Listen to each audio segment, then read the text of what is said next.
அதிமுக கூட்டணியிலே இணையும் ஓபிஎஸ் திடீர் அறிவிப்பு. நண்பர்களே, அதிமுக தொண்டர்களாக இருந்தீங்க அப்படின்னா மறக்காம நம்ம சேனலை சப்ஸ்கிரைப் பண்ணிட்டு இந்த வீடியோக்கு ஒரு லைக் பண்ணிருங்க. தமிழகத்துடைய முன்னாள் முதலமைச்சரும் அதிமுகவிலே பல முக்கியமான பொறுப்புகளை வகித்தவர் தான் நமது ஓபிஎஸ் அவர்கள். ஆனால் இன்று அதிமுகவிற்கும் அவருக்கும் எந்த சம்மதமும் கிடையாது. நேற்று தினம் அதிரடியான அறிவிப்புகளை கொடுத்திருக்கிறார். அதாவது 2026 சட்டமன்ற தேர்தலில் என்டிஏ கூட்டணியில் இணைய வாய்ப்பு உள்ளதாக ஓபிஎஸ் தெரிவித்திருக்கிறார். என்டிஏ கூட்டணி என்றால் பாஜகவுடைய செங்கோட்டையன் தினகரன் சந்திப்பு தொடர்ந்து நடந்து வருவதாக கூறிய அவர் அதிமுகவில் பிரிஞ்சவர்களை இணைப்பதற்கான பூர்வீக பணிகள் நடைபெற்று வருவதாகவும் குறிப்பிட்டிருக்கிறார். தினகரன் அண்ணாமலை சந்திப்பது நல்ல ஒரு எண்ணத்துக்காக தான் சந்தித்திருக்காங்க அப்படிங்கிற தகவலையும் ஓபிஎஸ் கூறுகிறார். ஓபிஎஸ் நேற்று வெளியிட்ட அறிக்கையிலே 2026 சட்டப்பேரவை தேர்தலில் என்டிஏ கூட்டணியில் இணைய வாய்ப்பு உள்ளதாக தெரிவித்திருக்கிறார். அப்ப பாஜக கூட்டணியில் இணையக்கூடிய சூழல் என்பது இருக்கிறது அப்படின்னு தெரிவிக்கக்கூடிய ஓபிஎஸ் இதற்காக பாஜக கூட்டணியிலிருந்து வெளியேறு. இப்ப இதுதான் அவருடைய தொண்டருடைய கேள்வியாக இருந்து பாஜக கூட்டணியில் தான் ஆல்ரெடி ஓபிஎஸ் இருந்து கொண்டிருந்தார்.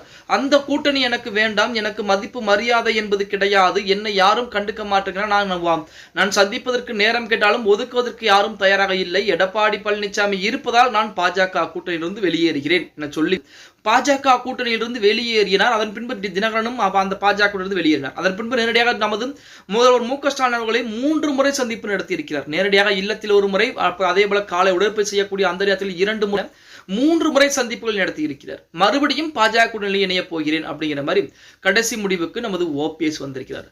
அப்புறம் அவருடைய நிலைப்பாடு தான் என்ன அப்படிங்கிறது அவருடைய தொண்டர்களுக்கே மிகப்பெரிய ஒரு ஏமாற்றத்தை கொடுத்து கொண்டுதான் இருக்கிறது அப்படின்னே கூட சொல்லலாம். அது மட்டுமல்லாமல் தற்சமயம் ஓபிஎஸ்ஸின் பக்கத்தில் இருக்கக்கூடிய முக்கியமான தலைவர்கள் யாருமே கிடையாது. ஓபிஎஸ் தனிமரமாகத்தான் நின்று கொண்டிருக்கிறார். அவரின் பின் இருக்கக்கூடிய முக்கியமான ஆதரவுகள் பூராமே திமுகவின் பக்கம் இணைந்து இப்போ ஓபிஎஸ்க்கு வேற வழிகளும் கிடையாது. அதாவது ஓபிஎஸ் 2026 சட்டமன்ற தேர்தலில் அவருடைய சொந்த தொகுதியிலே அவரை ஜெயிக்கவிடக் கூடாது என திமுக கங்கணம் கட்டி வேலை பார்த்து கொண்டிருக்கிறது. வேற வழிகள் கிடையாது.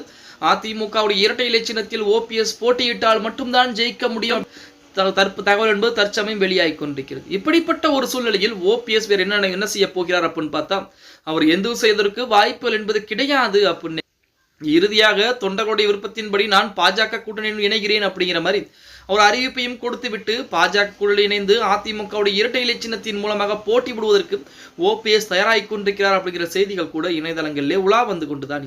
பேசாமல் பாஜக கூட்டணியிலே ஓபிஎஸ் இருந்தாலும் கூட கொஞ்ச நஞ்ச மதிப்பு மரியாதை அவர்கள் தொண்டர்கள் மத்தியிலே இருந்து அந்த கூட்டணியிலிருந்து வெளியேறி மறுபடியும் அதே கூட்டணியில் இணையக்கூடிய ஒரு சூழல் என்பது ஓபிஎஸ்க்கு உருவாக்கப்பட்டது.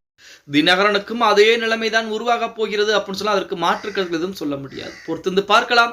ஓபிஎஸ் உடைய அரசியல் வாழ்க்கை என்பது தற்போது ஊஞ்சலாடி கொண்டிருக்கிறது அப்படின்னு சொன்னா அதற்கு மாற்று கருத்து எதுவும் கிடையாது அப்படின்னே கூட சொல்லலாம். ஓகே காய்ஸ், வீடியோ பிடிச்சிருந்தா மறக்காம லைக் பண்ணிருங்க. அப்படி இந்த வீடியோ பத்தின கருத்துக்களை கீழே மறக்காம கமெண்ட் பாக்ஸ்ல பதிவுங்க நண்பா.